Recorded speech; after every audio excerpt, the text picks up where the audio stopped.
Akkuma isin argitan ammallee abbaa kiyyaa obboleessa kiyyaa akkasuma haadha tiyya dhufaniiranii haati tee duran dhufne warri jettan haadha lammataa jechuudha. Haadha yookaan abbaan kiyyaa dubartii lama qabanii wanta abbaan ilmoodhaa godhu yookaan seera Oromoo irratti wanta namaaf ta'amu hunda godhanii dhufaniiranii viidiyoo kana hanga xumuraatti ilaalaa isiniin jedha. Waa hedduu irraa baratanii waa hedduu argitanii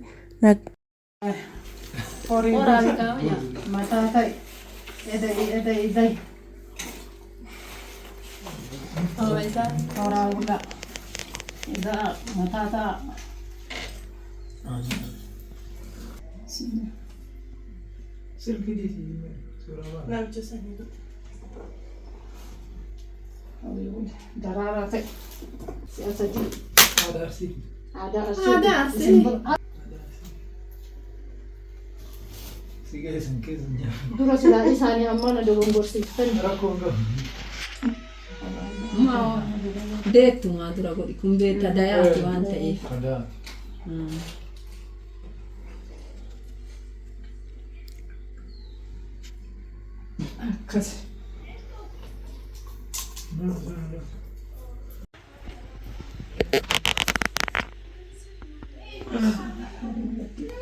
Como si alguien fantasma si lo hace ver.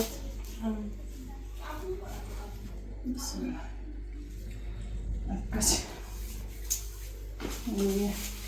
Kate bine dur. Ola na de tille alla jira. Assalamu alaikum warahmatullahi wabarakatuh. Shamar kafuun jaalatamtootaaf kabajamtoota uummata Oromoo jirtu bakka jirtanitti nagaaf kabajaan kiyya isin biraa jiraatochaa kan biyya keessaaf kan biyya laallee akkuma isin argitan kana ar'allee maatii kiyyatu natti dhufee abbaa kiyya obboleessa kiyya akkasuma haadha tiyya jechuudha. Gaafa dura haati sitti hin dhufne namni jettan hin dhaabamtanii abbaan kiyya jaartii lama qaba haadha lammataa jechuudha.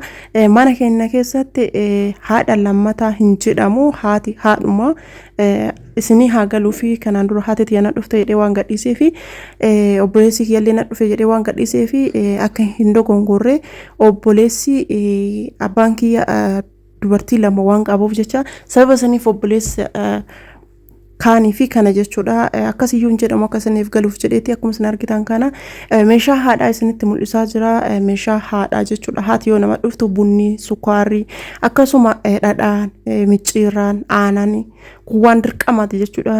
Akkasuma immoo wanti uffanni kun kan obboleessa kiyyaati. Mucaa xiqqaadha ka isaati jechuudha. Isaatu mucaa kiyyaa fide akka carraa ta'ee uffanni wal fakkaataan ka dhufe kana qofa jechuudha. Kana lamaa kana qofa kanaan dura wal fakkaataan hin dhufne akka carraa ta'e jechuudha. Namoota gara hojii irraa wal barannellee namni hedduu ka jiru akkasuma hiriyoonni isaallee viidiyoo akkasii saniin isin waraabne sababni isaa namni waan biraa itti fakkaataa namni namatti aaraa jal'isanii viidiyoo argan hin waraabanii namarratti kaameraa hin qabanii nama firaa akkanaa kanneen akkasuma maatii ofii yoo ta'e malee viidiyoo argan namarratti qabuun baay'ee ulfaata. Namni illee waan biraa namaan jedha sababa saniif viidiyoo akkasii saniin gad isin hin dhiifne viidiyoon hagammaatii gad isin hin dhiisu kamaatii qofa jechuudha. Kamaatii kiyya qofa akkuma isin argitanii uffanni kun mucaa obboleessi kiyya daa'ima fidee jedhee isin jira. Meeshaan kun waan ammoo kan haadhaa jechuudha.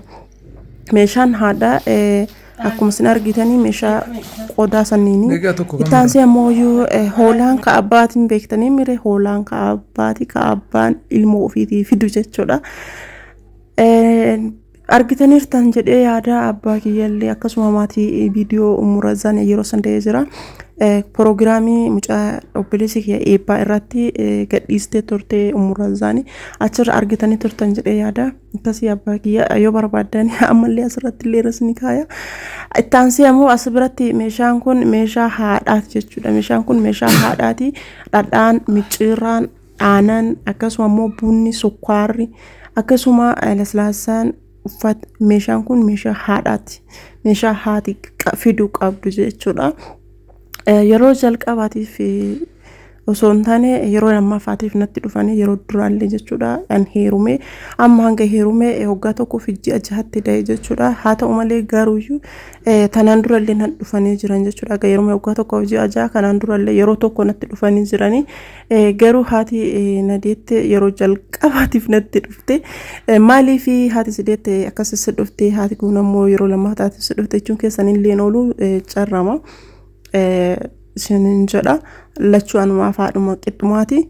Akkas isiniin jedha akkuma isin argitan kana meeshaa aadaa kana jechuudha meeshaa hedduu bareedu kana namoonni jechuu barbaadan isinitti tole ajajadhaa isiniin jedha as biratti jechuudha maaliif dhadhaa kana isin mul'isaa rakkoo dura isin mul'ise micciirraadha yookaan cuukoo yookaan bassoodhaan sukkumamu jechaadha akkaataan itti hojjetamu kanaan dura illee isinitti mul'isee ture dhadhaa irratti maaliif pestaaliin godhamoo jettanii kinoo dhadhaan waan ol bahuu jecha kurreetti akka hin dibamne yookaan kurreetti akka irraa hin baane sababa saniif pestaaliin jalaan itti godhama pestaaliin nutsuun jechaadha miicamee nutsuun jechaadha jiidhallee itti yogotan dhadhaan hafuuradha pestaalii gogaa itti godhu qabdanii dhadhaalleen akkaataa itti godhamu qabaa nama jalaa yoo jallate namni waan biraa namaan jedha akkaataa dhadhaan itti godhamu yoo nagaafachuu barbaada yoo baruu barbaadan paartii taanuu raqqabadhe siin dhufa akkasuma immoo qodaa aananii kana jechuudha yookaan guchuma jecha maal jedhama afaan biraatiin ani hin beeku qodaan kamii guchumni kamii hin beeku maqaa kanneen lamaan qofa beeka kun sabareedha sadaffaani isa kana jechuudha namoonni bitattan of eeggannoo godhaa kayaasutu jira ciccitaa tokkiin jechuudha garuu inni oriijinaaliin isa kana jechuudha kinooti ka hiyyaafne oriijinaaliin bareedaan kana kaawwan ammoo calliftanii ka gabaarraa bitan ka gajjiisu nama beeku bichisiifadhaa isiniin jedha yookaan warra miidiyaa irraa